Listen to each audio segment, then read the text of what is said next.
Hello and welcome to the Daily Comic and Collectible, episode 327.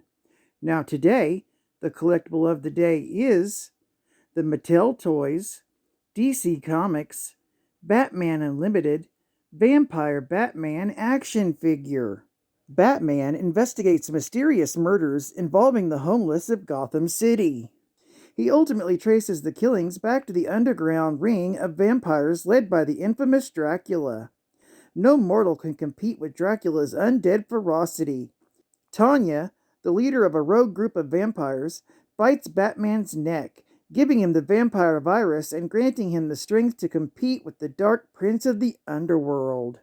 This Vampire Batman action figure measures 6 inches in height and is fully articulated for any display. Marked as for adult collectors only, this figure has a detailed sculpt with added deco. Box includes Vampire Batman action figure with removable bat wings and includes Bat Dagger, made in 2013 by Mattel Toys. Now, the comic of the day is Countdown Arena Volume 1, Issue Number 1, from DC Comics.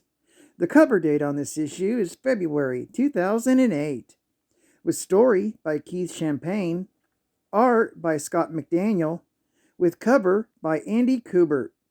This story is titled The Blood-Soaked Sands.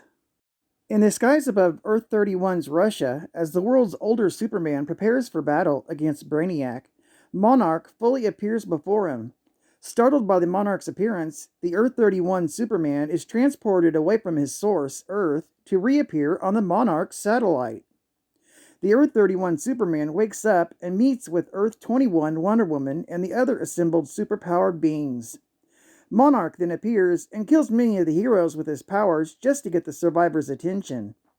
He has selected several versions of the superpowered beings from across the known 52 multiverses to battle with each other in the life-threatening radioactive arena designated as the Bleed.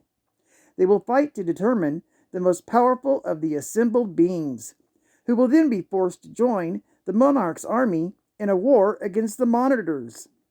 According to his rule, a single arena battle will be picked for each counterpart, as well in providing a view screen of the battle to the superpowered audience. Monarch lastly forewarns them that if they try to escape from him, there will be consequences, far more severe than you could possibly imagine. The first of the assembled counterparts to fight are the Nightshade Shades, Eve of Shadows and Nightshade of Earth 4, introduced to each other, and Eve tries to reason and analyze their situation. However, the third shade, known as the Shade, reveals herself as a villain of her reality, attacks her counterparts. The Shade subdues Eve of Shadows with her shadow creatures and kills Nightshade by severing her limbs, and prepares to kill Eve of Shadows. Fortunately, Eve of Shadows uses her powers to bring the evil Shade and herself to the Shadowlands. Within the Shadowlands, and fully powered by its reality, Eve of Shadows kills her evil counterpart by decapitating her.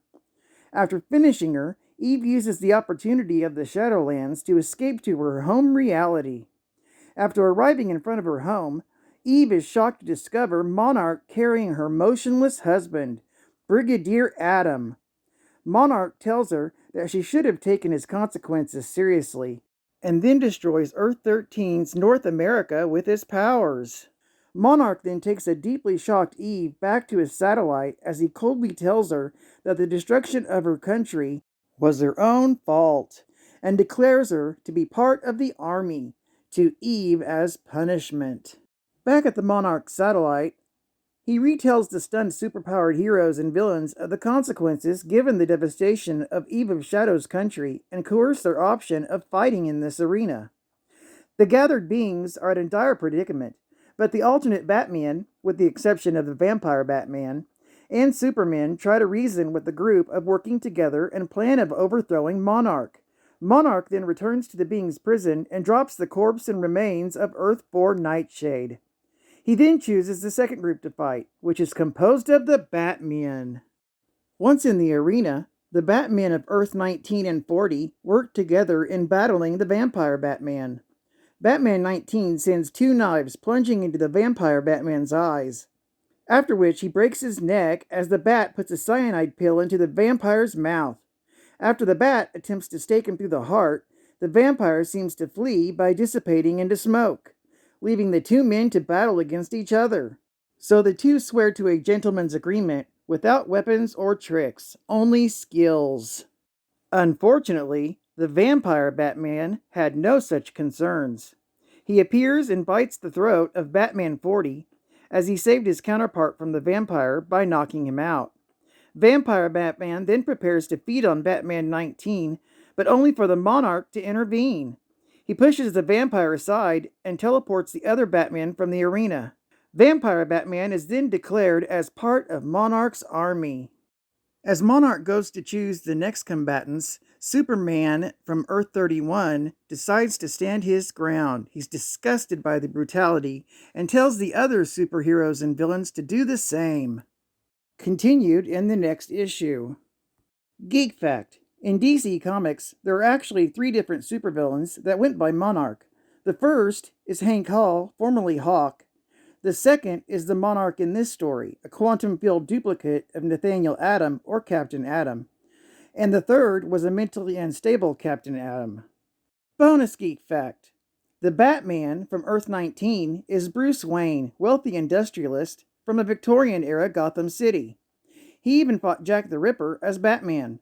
His first appearance was in a one-shot called Gotham by Gaslight, with a cover date of January 1990.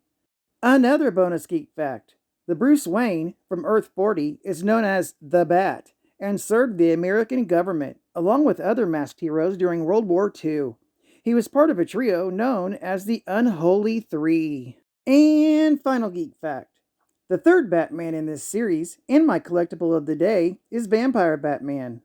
Bruce Wayne from Earth 43 died when Batman turned into a vampire. Now, with only one side of his dual life to take care of, he haunts the night biting criminals.